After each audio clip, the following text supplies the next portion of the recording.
लोकसभा चुनाव को लेकर दिल्ली का रन दावेदारों के दम पर तय होगा। यह निष्कर्ष वर्तमान हालात को देखते हुए निकलकर सामने आया है। जानकारों की माने तो आम आदमी पार्टी, आप और कांग्रेस उन्हीं सीटों पर अपने प्रत्याशी उतारना चाहती है जिन सीटों पर उनके पास मजबूत दावेदार हैं। सूत्रों का कहना है कि दोनों के पास 4-4 सीटों पर मजबूत दावेदार उपलब्ध हैं, मगर इनमें से एक ऐसा दल है जो केवल 3 सीटों पर ही चुनाव लड़ने की इच्छा जता रहा है। हालांकि इसकी आधिकारिक पुष्टि नहीं हुई है कि आखिर कांग्रेस या फिर आप इनमें से कौन ऐसी पार्टी है जो सिर्फ 3 सीटों पर ही चुनाव लड़ने की इच्छा जता रही है। वहीं लोकसभा चुनाव में दिल्ली में आम आदमी पार्टी और कांग्रेस दोनों ही इंडिया अलायंस का हिस्सा है।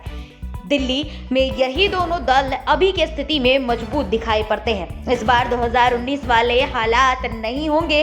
इसको पूरी तरीके से धरातल पर उतारने के लिए ये दोनों पार्टी आपसी समझौते पर भी शायद आ सकती है। वहीं उस समय की अगर बात करें तो आपके काफी प्रयास के बाद भी कांग्रेस ने आपके साथ सीटों पर गठबंधन करने से इनकार कर दिया था और इन दोनों दलों ने दिल्ली की सभी सीटों पर अपने अपने प्रत्याशी उतार दिए थे।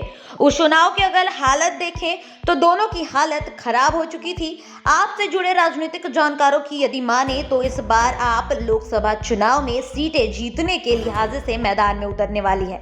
आप उन्हीं सीटों पर लड़ने की तैयारी में है जहां उसके पास मजबूत प्रत्याशी उपलब्ध हैं। इस लिहाजा से यदि अगर देखें तो आपके पास 7 में से 3 या फिर 4 सीटों पर चुनाव लड़ने की ताकत इस वक्त मौजूद है। वैसे अभी दोनों दलों द्वारा 4-4 सीटों पर प्रत्याशी उतारने जाने की बातें सामने आ रही है। हालांकि यह कहना मुश्किल होगा कि आखिर कांग्रेस या फिर आप ऐसी कौन सी पार्टी है जो इस बार केवल 3 सीटों पर ही चुनाव लड़ने को लेकर अपनी बात सामने रखने वाली है, क्योंकि दोनों ही पार्टी इंडिया अलायंस का हिस्सा है और कहा जा रहा है बीते समय की अगर बात करें तो ऐसा अनुमान लगाया जा रहा है कि यदि ये दोनों पार्टी इस बार साथ आकर एक साथ होकर चुनावी मैदान में उतरती है तो यह काफी ज्यादा दिल्ली के लोकसभा सीटों पर फायदेमंद होने वाला है।